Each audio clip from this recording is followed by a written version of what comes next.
Un après-midi, alors qu'il se promenait dans les rues animées de Yopougon, Yannick, un lycéen en classe de première, surprit une conversation entre voisins. Il entendit l'un d'eux raconter: « 2 policiers sont venus arrêter le jeune homme mince au teint noir là, celui qu'on appelle Bolo. Il fait mine de prendre un appel afin d'en avoir le fin mot. » Un autre voisin demanda: « Mais pourquoi?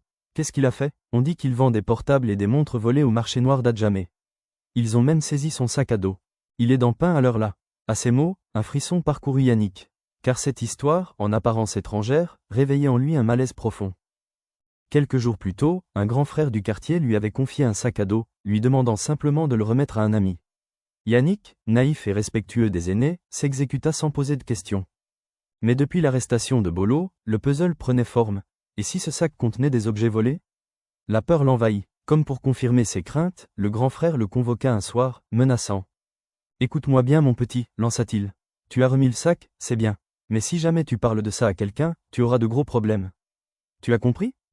Yannick hocha la tête, le cœur battant. Dès lors, les menaces se firent régulières, parfois glissées à l'oreille, parfois devant témoins. Yannick vivait dans la peur. Ses nuits devinrent agitées, son regard fuyant. Il avait non seulement peur que Bolo l'implique dans cette affaire en citant son nom à la police, mais également des intimidations du grand frère du quartier. Pour cela, il sortait le moins possible afin de ne pas croiser ce dernier. Étant donné qu'ils sont en vacances, Yannick écrit à ses amis afin qu'ils se rencontrent histoire de trouver un peu de réconfort dans cette situation traumatisante. À leur quartier QG habituel, Yannick et ses 2 amis Patrick et Junior se sont retrouvés un après-midi. Ils entamèrent la discussion. « Patrick, quoi de neuf les gars? Tu es très silencieux aujourd'hui hein Yannick, si tu continues comme ça, je vais croire que tu as vendu ton âme aux esprits. » Junior: « Non, je crois qu'il est amoureux. Mais la fille l'a ghosté. » Il rit. Yannick force un sourire mais détourne le regard. Patrick: « Frère, on n'est pas bête. Il y a forcément quelque chose. Tu n'as pas l'air du tout dans ton assiette. » Junior renchérit en le fixant: « Dis-nous la vérité. Qu'est-ce qui ne va pas? » Yannick: « Effectivement, j'ai un problème mais je ne veux pas vous attirer des ennuis. » Junior: « Tu rigoles, j'espère. Nous sommes des amis voyons. » Yannick se sentit tout d'un coup soulagé. Il poursuit: « D'accord, je vais vous dire la vérité.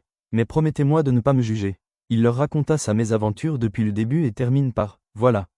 Vous savez tout maintenant, je ne sais même pas comment je vais me sortir de ce pétrin. » « Si on ne fait rien, dit Patrick, il va continuer de te menacer. Et un jour, ça va mal tourner. » « Exactement, ajouta Junior, on doit trouver un moyen de le déstabiliser.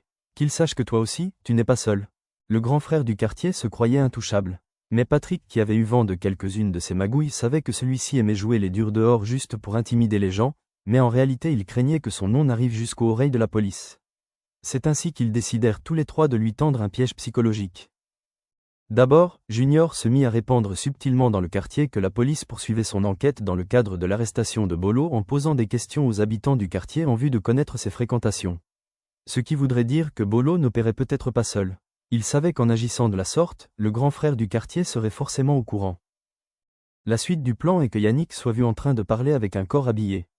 Yannick informa ses amis qu'il avait un cousin policier qui passait de temps en temps à la maison pour saluer la famille.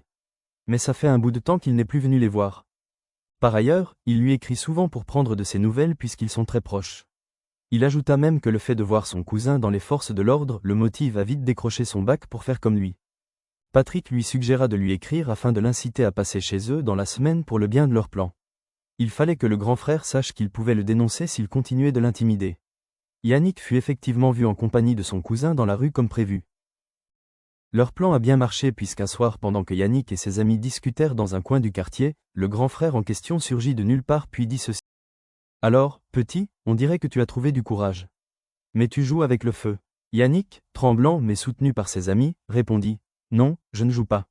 C'est toi qui joues, tu crois que personne ne sait ce que tu fais ?» Patrick avança d'un pas. « On sait beaucoup plus que tu ne le crois. Et si jamais il arrive quelque chose à Yannick, tout le quartier saura que c'est toi. » Le grand frère fronça les sourcils, surpris par tant d'assurance. Junior, d'une voix ferme, ajouta. « Tu devrais réfléchir, la police est déjà sur l'affaire de Bolo. Si ton nom sort, ce ne sera plus une histoire de quartier, mais de prison. » Un silence lourd tomba. Pour la première fois, le grand frère sembla hésiter. Son regard balaya tour à tour les 3 amis, cherchant à déceler si ce n'était que du bluff. Mais leur détermination le déstabilisa. Après quelques secondes, il lâcha d'un ton sec. « Très bien. Mais à partir d'aujourd'hui, je ne veux plus vous voir traîner dans mes affaires. » Il tourna les talons, laissant derrière lui une tension encore palpable, mais aussi un immense soulagement. Les menaces cessèrent dès lors. Le grand frère, craignant que son nom ne soit mêlé à l'affaire Bolo, préféra disparaître des radars. Pour Yannick, ce fut comme une délivrance. Lui qui avait vécu des jours d'angoisse retrouvait enfin la paix. Mais il savait que cette paix n'était pas venue seule. Elle portait le visage de Patrick et Junior, ses deux amis. Un autre jour pendant leur retrouvaille, il dit à ses deux amis « Vous avez été mon courage quand j'en avais plus. Sans vous, je serais resté prisonnier de ma peur. » Patrick répondit en souriant « Tu n'étais pas seul champion. Et tant qu'on sera là, tu ne le seras jamais. » Et Yannick comprit qu'avoir de bons amis est une vraie richesse. Leur aide lui a fait un si grand bien qu'il ne l'oubliera jamais. Si tu as aimé l'histoire, fais-le moi savoir dans les commentaires.